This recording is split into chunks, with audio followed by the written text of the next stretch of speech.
ये ध्वज, जिसे हम सप्रेम तिरंगा कहते हैं, केवल एक कपड़ा नहीं बल्कि हर भारतीय की आन बान और शान का प्रतीक है। इसे 22 जुलाई 1947 को संविधान सभा द्वारा अपनाया गया था। यहाँ तिरंगे से जुड़ी कुछ महत्वपूर्ण जानकारियां दी गई हैं। 1. रंगों का महत्व। तिरंगे में 3 क्षैतिज हॉरिजॉन्टल पट्टियां होती हैं, जिनमें से प्रत्येक का एक विशेष अर्थ है। केसरिया सैफरन, यह रंग साहस और बलिदान का प्रतीक है।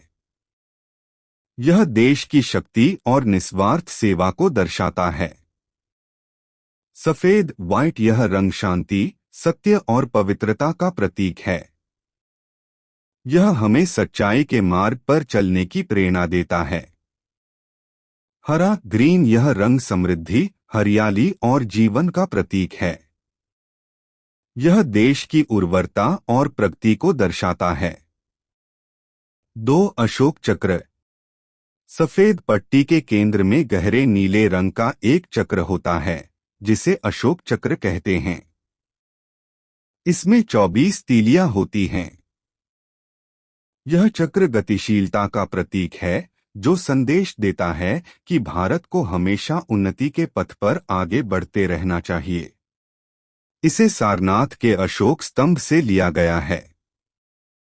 3. ध्वज की बनावट और नियम।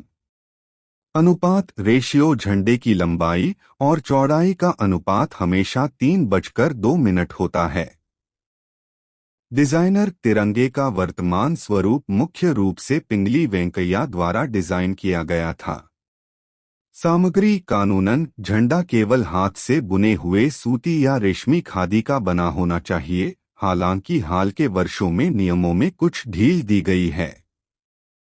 4. झंडा फहराने के कुछ प्रमुख नियम। Flag code. झंडे को हमेशा सम्मानजनक स्थान पर फहराना चाहिए।